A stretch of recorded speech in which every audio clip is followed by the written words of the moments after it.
Also, somebody grabbed Ciroc. It's that 34. What's that? Vain Dreams. I think it's 34. Proverbs 29 and 18. 29. I was in 29. Vain Dreams, lifted up fruits. I think it's Ciroc 34:1 and Ciroc 33. So a man void of understanding. Yes. This is Ciroc or Ecclesiastes? Oh, okay. Hold on to that. I got that. I want that Proverbs 34. This is Proverbs chapter 29, verse 18. Right. And it says, where there is no vision, the people perish. That's right. Where there is no vision, the people perish. Go ahead. But he that keepeth the law, happy is he. That's right. So you want vision. And that's the thing. While with vision, that's where you get goals. You got to understand the way that the world, this carnal world works, they get it from the spirit realm, right? But they just applying it on the left-hand side. These people in the world, they have what you call dreams. American, you like the American dream, right? The American dream, having a dream and having a goal, there's nothing wrong with that. But you have to have the goal and the dream on the right-hand side. Meaning your dream and your vision, your goal must be to attain spiritual riches, spiritual success. So you want that. You want that because without that, you would not have the drive to succeed. Just like in America. The people that succeeded, well, of course, a lot of them are shady works, criminals. But even to be a top criminal, you gotta have a dream. You gotta have a goal, you gotta have a drive. Right? You don't get to the top on the left-hand side without having a dream, a vision, a goal, and a drive, and having faith in whatever you're getting into. So on the right-hand side, you must have the same energy. You must have the same vision. You must have the same drive and the same what? And the same dream. And that's what we're getting into. Why? Because even the people on the left-hand side, a lot of them, they go through situations where things ain't really working out the way they want to, right? Or whatever evilness, wicked shit that they're doing. But they gotta fight over that to accomplish their ultimate wicked goal that they gotta accomplish. Well, on the right-hand side, we got trials and tribulations. So unless you got that drive and that faith, knowing that there's a reward at the end of this, you're not gonna be able to finish this. You're not gonna be able to attain your goal, right, and attain your dream. Now, what did I ask for? What you got? Yeah, get that. This is Matthew 6 and 19. Well, as a matter of fact, now let's get the left-hand side first so we can go with the right-hand side. Get Ciroc 34. This is Ciroc or Ecclesiastes chapter 34, verse 1. Right. The hopes of a man void of understanding are vain. Like the hopes of a man void of understanding are vain. Like these people, they have their hopes, they have their goals and these dreams, but it's void of understanding. The word understanding is what? The word understanding means substance. What they believe is substance is money, is fiat money. That's not substance. Okay, we know what it is. It's paper. It's carnal. Hey, the money got wings. It's gonna fly away. When this economy collapses, they're gonna realize that they never really had nothing. Okay? Read that again. This is Ciroc or Ecclesiastes chapter 34, verse 1. Right. The hopes of a man void of understanding are vain and false. Right. And dreams lift up fools. And dreams lift up fools. But remember, the dreams that are lifting up these fools, the reason why they're fools is because they're dreaming on the wrong thing. You see that? So there's nothing wrong with the dream. It's nothing wrong with the hope. The thing is, when you're dreaming and you're hoping on the wrong thing, then you become foolish. Because you're going to put all your energy, all your drive, all your focus on this thing, and you're not going to get paid, so to speak, at the end of it. Now, you might get temporary rewards, which the scripture calls a recompense, which a lot of our people like the Jay-Z's of the world. Jay-Z's a hard worker. But did he get the ultimate eternal riches? No. He worked hard, right? The drive is sick, right? Man was in the studio, all that. You see documentaries about these niggas. You know, not just him, so-called, you know, Hispanics. What's that? The Puerto Rican dude that was once married to Jennifer Lopez. Mark Anthony. Hard working, super focused. And he got a recompense, right? He's rich, he's got money, but it's not eternal riches. So eventually when the world economy collapses, he's also gonna find himself in the very bottom, right next to the average bum. You see that? So what's the point of all of that? The Lord has said, put your focus, put your drive, put your energy, put your faith into this work. And this is going to pay off, and it's going to pay off dividends. This is going to be a reward that keeps on giving. Oh, somebody grab that scripture when it says in what's that? The thing of the heat of the nations, where it says the riches of the nations what? What shall flow into you? That's right. Because that's what it is. Like, this is a reward, and that's just gonna keep on rewarding. It's never gonna stop. You're never gonna come to a point where the Lord said, you've enjoyed 1,000 years of riches. Okay? It's time for you to step down from an Israelite God to an average Israelite, so you can go back to fucking up again, right? And ended up in slavery again, right? And then have to fight back out of that hole to get back. Nah, the Lord is not doing that to us, man. He's not doing that to us, all right? So, yeah, bring it up, This is Psalms 37 and 18. Right. The Lord knoweth the days of the upright, and their inheritance shall be forever. Ooh, read that again. This is Psalms 37 and 18. Right. The Lord knoweth the days of the upright, Right. and their inheritance shall be forever. Right, he knows the days of the upright. What does that mean? The Lord knows that, because remember, the days is talking about seasons. Right now, this is not the day of the upright. This is clearly not the day of the upright. This is the day of the wicked, the day of the people in darkness. It's that day. That's why they're having fun. You know what I'm saying? Why? Because they're enjoying their wicked, so their spirit match with the wickedness of the world. But the Lord said he knows the days of the upright. The days of the upright are the days that are ahead. And who's going to begin and open up that day is Yahweh Shah. That's why he's known as the day star, the morning star.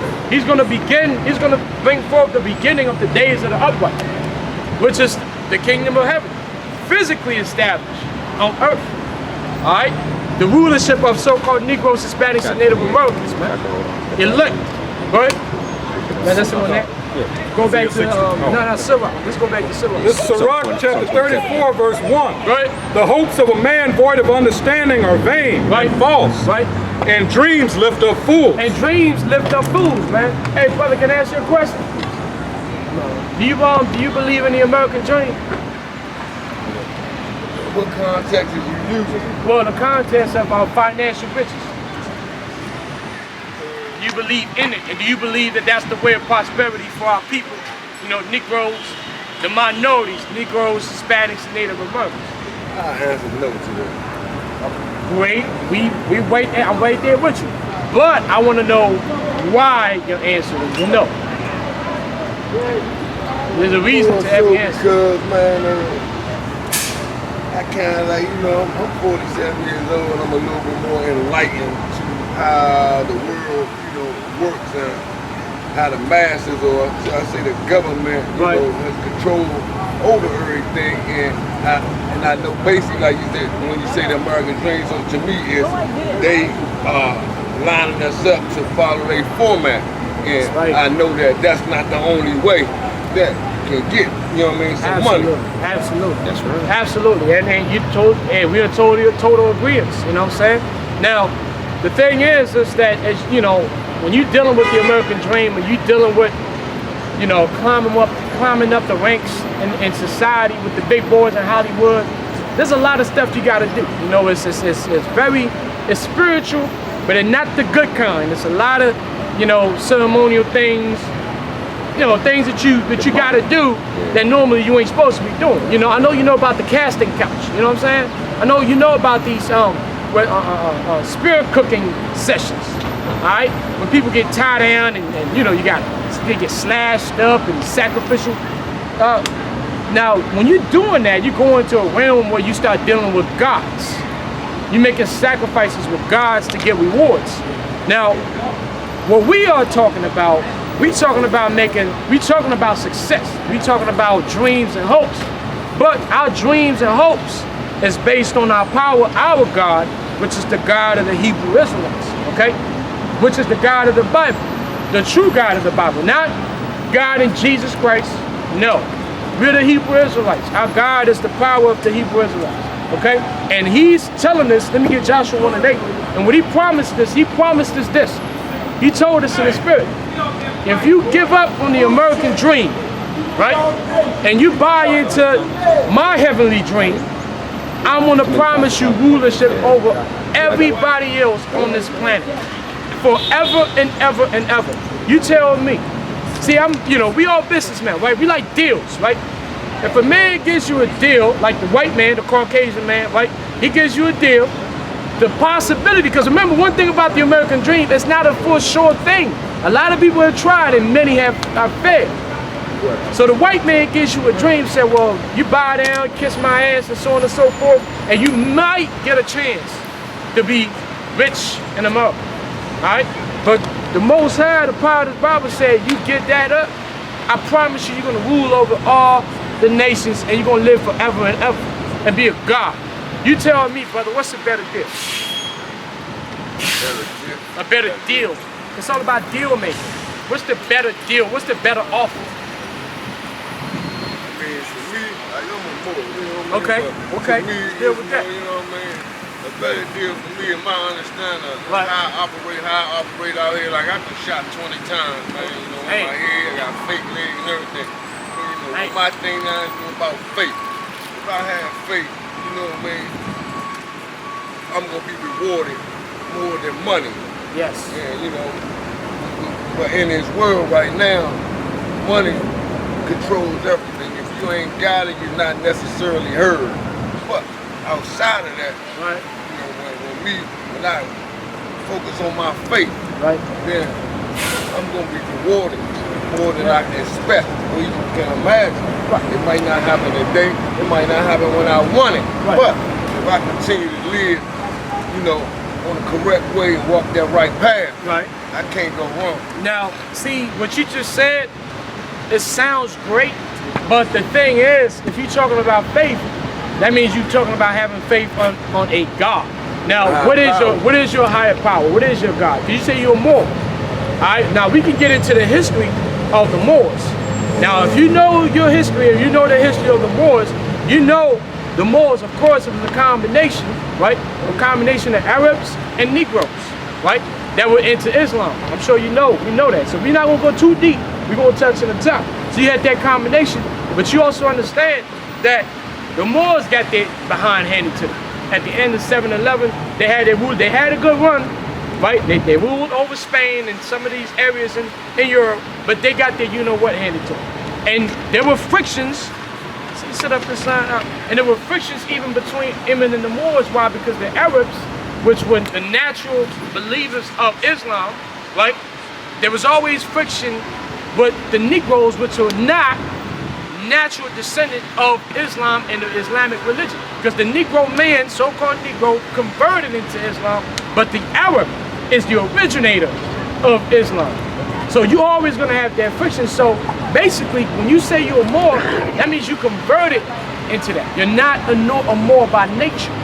So that's the understanding of a Moor group, that we are all born Moors. There's only two tribes. Like me, and when I say faith, like I don't know how God looks, I don't know what color he is, none of that. You can't know. Can we show you the Bible? No one in the world knows. Can we show you the Bible? There's no one. That's what faith is, believing in the unseen. I've never seen it, but I gotta have faith that someone higher than me existed just to look around the world and see all the different. That is true, but brother, you gotta understand something about faith that's sometimes lost. Faith, right? You know faith grows, right? You know you have faith and you know faith grows. Why is it? Because faith for your faith to actually been sparked up, you have to have what's called an idea. You don't need the full physical thing. Faith works on the idea. Now let's deal with on the image of the Lord, and also let's get with the image of the Lord. And look up the word idea. Look up the word image on Animal Online, because that's what it's about. Because people look at I know you know the Bible describes God, and some people say, well, why do you have images like that, and it doesn't matter what it looks like? It does, because your faith has to rely on an idea, not the physical appearance, not the man having to be here, but you have to have an idea of what you're believing on, man. Because many people believe. There's many different kinds of faiths, but your faith has got to be based on something, and our faith is based on an idea. You got a word idea or image? Yep. Look up the word image. This is the word image on edamononline.com. Now read all the words that come out of that. I'll come out of that word. Go ahead. It says a piece of sanctuary, Right? artificial representation that looks like a person. Artificial representation that looks like a person. When you bring this out, which we're going to bring the description of the Lord, the reason why I'm bringing this first, because people say, well, this is an image, which is true. But there's nothing wrong with having the image. Keep going. And it says representation that looks like a person Right. or thing. A thing, go ahead. From old French image, Right. meaning likeness, Right. figure, drawing, portrait, Right. reflection. Reflection, go ahead. It says from Latin, imaginem, which means a copy, imitation, likeness, Right. statue, picture, figuratively an idea. And what? Figuratively an idea. An idea. That's very important because people get caught up on the word image because remember, in the ancient times, worshiping images, that was an abomination. You couldn't worship other gods. Idolatry. Well, that's right, idol worship. But once you get into the understanding of image, you understand that the word image means an idea. That's one of the things that comes up, an idea. Now let's get the description of the Lord. This is Revelation chapter 1, verse 1. Right. The revelation, verbatim. Yeah, verbatim. Yeah, go ahead. This is Revelation chapter 1, verse 1. Right. The revelation of Jesus Christ, which God gave unto him Right. to shew unto his servants things which must shortly come to pass. Now bring both images, because this is one image. This is the image we all know of, right? This is the image we were taught when we were kids, right? And this is the image that we are able to bring forth when we read this description. Go ahead. And he sent and signified it by his angel Right. unto his servant John. Go ahead. Verse 13. And in the midst of the 7 candlesticks, one like unto the Son of Man, Right. clothed with a garment down to the foot. Now he's starting to describe the Lord because at this time John was the revelator. He's revealing the secrets and saying this is how the Lord looks like as I see him in his prophecy in the end times, because the book of Revelation is about the end times. So he's speaking about how the man is going to appear in our time, which we believe is the end time. Keep going. And gird about the paps with a golden girdle. So read it again. This is Revelation chapter 1, verse 13. Right. And in the midst of the 7 candlesticks, Right. one like unto the Son of Man, Right. clothed with a garment down to the foot. With a garment down to the foot, that's what you see right here, and we all have garments. Those are Israelite garments. Go ahead. And gird about the paps with a golden girdle. That's right. That's the girdle, the golden girdle, that belt, that war belt. Go ahead. His head and his hairs were white like wool. His head, bring this down a little bit. His head, right? His head and his hairs were white like wool. Go ahead. As white as snow. White, because remember when people read that, they're like, well, hold up, it's talking about a white face. But when you go into the word heads right there, it's talking about what? It's talking about the hairs of his head. But you have to go into Leviticus, and it tells you about the hoary heads, and it's talking about the color of the man's head, not his face, right? As white as snow, and his eyes were as a flame of fire. Right? And his feet like unto fine brass. And his feet like unto fine brass. Now, what is brass? That's bronze. Go ahead. As if they burned in a furnace. That's right. So brass or bronze is brown, and if you put brass in a furnace, what does it come out looking like? Burnt, like dark brown. And that's what you have. Go ahead.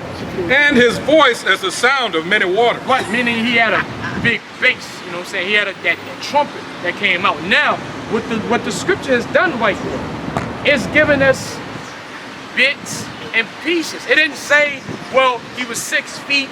You know what I'm saying? He's gonna be 6'4", right? You know, jawbone and this kind of jawbone, and it didn't give us an actual like a photo picture. But what the scripture gave us was an idea. Because, hey, when a crime happens, right? What do? Can you give me a description of the individual? The police officer, why is it that the police officer is asking you to give him a description of an individual?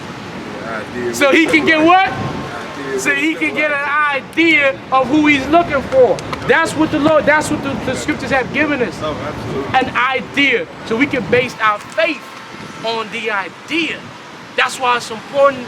That's why he gave us bits and pieces. Why? Because the so-called white man, the Caucasian man, the devil that the Bible speaks of, he gave us a false idea And he wanted us to base our faith on that false idea that a cracker who put us in slave ships is the same cracker that's come down and deliver us. Well, my thing with the situation, I totally understand what you're saying and can dig where you're coming from. But like when I like the life I live, like to me, I don't care what it looks like, the image or nothing. It's more, like I said, about me. The faith is about believing in what you ain't never seen. So you can describe to me how he looks. That's not going to increase my faith. Let's get to Hebrews 11:1, because that's the thing. That's what I'm saying, brother. It's one thing to use the word faith, and people use that word, but you need to understand what that word means. I told you what it means. No, because you said faith is the definition of faith is believing in the unseen. That is the definition. Now, that's but that's not all the way right, and that's why and I'm gonna show you. Go ahead, bring Hebrews 11:1 and read it slowly. Go ahead. This is Hebrews chapter 11, verse 1. Right. Now faith is the substance of things hoped for. Right. The evidence of things not seen. Right. And now the part that you're missing, it says it's a substance of things hoped for. You hope on a substance. It just said it. Okay. It just said it. Now, I'm going to take you back to your original question. Do I believe in the American dream? Now, and if we say about believing in the American dream, and I told you as far as the masses and the government and everything, putting shit how they want you to see it, now, that's been put there. So that's their interpretation of the word faith. You know why it's not? You know why it's not? Because this Bible was for Hebrew Israelites, written by Hebrew Israelites. Like that book, we talking about what, Hebrews, right? That goes back to these men. A so-called black man wrote the book of Hebrews. It was not the white man. What he did, he took our book, because the Lord removed, let me get right quick, Jeremiah 17:4. He took the so-called white man, which he's known in the Bible as the Edomite. He took an opportunity when God got angry against us and removed our understanding from us. Then I'm going to show you. Go ahead. This is Jeremiah chapter 17, verse 4. Go ahead. And thou, even thyself, shalt discontinue from thine heritage that I gave thee. That's right. Read that again. This is Jeremiah chapter 17, verse 4. Right. And thou, even thyself, shalt discontinue from thine heritage that I gave thee. He's telling his people, Jeremiah's an Israelite, telling his people, other Israelites, that God is angry. So therefore, he's going to discontinue, meaning he's going to remove you from your heritage, knowing who you are, knowing where you come from. And who was Jeremiah? Who was he talking to? Let me get Jeremiah 8:21. Who was he talking to? Go ahead. Who was Jeremiah? What was it? Go ahead. It's Jeremiah chapter 8, verse 21. Right. For the hurt of the daughter of my people am I hurt. Right. I am black. I am what? I am black. I am what? I am black. Who's he talking to? Who's he talking to? Yeah. He's just telling you what he is. So he wrote this book. It's not the white man who wrote this, man. What they did, like I said, it was prophesied that what? The Lord, because of the Lord's wrath and anger, he will remove our inheritance. What kind of Bible is that? King James. And King James was a black man, though. And that's why King James was a black man. King James was a black man. First king of Scotland and England. Rewritten. Not this one. All these other versions, but not this one. This one right here is a transliteration of the Hebrew, which if you go into the history, King James actually got men who spoke the Hebrew, right, and the English, and had it translated. This is the closest translation to going back to the Torah, man, and the Tanakh, man. We talking about the laws and the prophets and the New Testament. Well, see, I mean, because I told you I'm before, like, so I'm in tune with the Bible, but at the same time, as I say, there's been numerous editions released of the Bible, and basically that's one included too, though, right? No, but you know how we know this is the real deal? Because guess what? Every, like you said, every rendition or translation, they all come from the original book. What is the original book? The tablets where it come from? Right, it's the Torah. But we talking about the way when it was written, it's called the Torah. You know the Torah, right? The Torah and the Tanakh. It's talking about the Hebrew Bible. So how do you know if somebody's trying to lie to you in transliteration? You go back to the origins. So what we do, we study the Hebrew language. We actually have Torah books. So when we actually look at the real original thing and we match it with all these translations, it's clear to us that the Knox translation, the most accurate translation, is the King James. So we go back to the original. We actually have to study the Hebrew, and that's how we know this is the book that we're going to use to speak to our people. Now let me get Jeremiah, what's that, 28? There were Bibles created before the King James. Yeah, Like, plenty of them. And yeah, there's but numerous stories missing out of them. no, but what King James and his men did, the